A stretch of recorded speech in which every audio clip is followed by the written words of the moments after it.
Сәлем достар, бүгін біз сіздермен өте дәмді, күшті болып шығатын трайфл дайындайтын боламыз.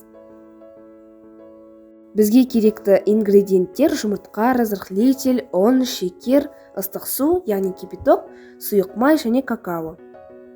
Ең алдымен жұмыртқаны бір ыдысқа, яғни мискаға салып, үстіне аз-аздан шекерді сала отыра, жақсылап миксермен араластырамыз.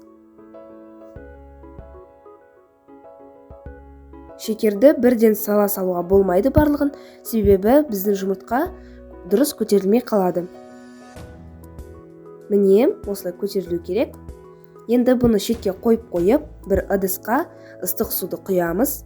Оның үстіне сұйық майды қосамыз және какаоны қосамыз. Барлығын бір қалыпты болғанша жақсылап араластырамыз. Міне осылай шығады. Енді осыны бағанағы массаға қосып, жақсылап араластырамыз.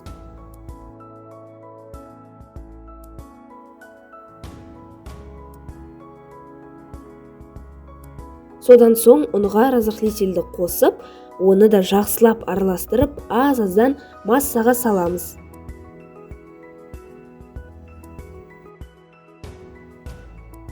Міне біздің қамырымыз дайын. Енді арнайы пергамент төселген ыдысқа қамырды құйып, тегістеп пісіріп аламыз. Тегістеп болған соң духовкаға пісуге жібереміз. Ал енді бисквит піскенше біз крем дайындайтын боламыз. Ең алдымен бір мискаға, яғни ыдысқа сливки, сахарная пудра, творожный сыр барлығын қосып, миксердің ең аз жылдамдығынан бастап араластырамыз. Миксердің бірден көп жылдамдығынан бастауға болмайды. Мен дайын болған кремді арнайы мешокқа салып алдым. Біз кремді дайындағанша бізде бисквит де пісіп қалыпты. Енді осы бисквитте суы үшін біз осылай бөліп алдық. Енді жақсылап үгітеміз. Міне осылай. Енді трайфлды жинап бастаймыз.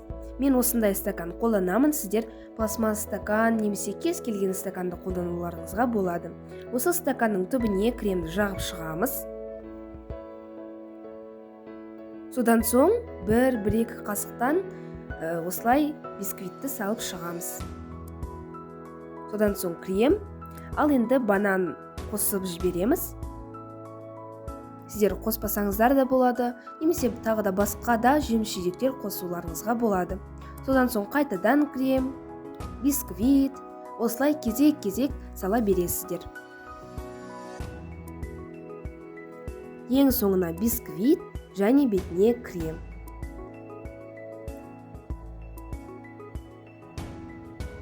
Ең соңында жаққан кремді тегістеп аламыз. Ал енді шоколадты ерітіп аламыз. Мен шоколадты сливкімен ерттім. Сіздер маймен, сүтпен ерітсеңіздер болады. Содан соң жаңағы тегістеп алған кремнің бетіне бір-бір қасықтан шоколадты құйып, осылай қатырып, әсемдейсіздер өз қалауларыңызша. Ал достар, бізде трайфл дайын болды. Өте бисквиті нәзік болып шықты. Міндетті түрде дайындап көріңіздер. Сіздерге ұнайды деген үміттемін. Ал енді дәмін көрейік.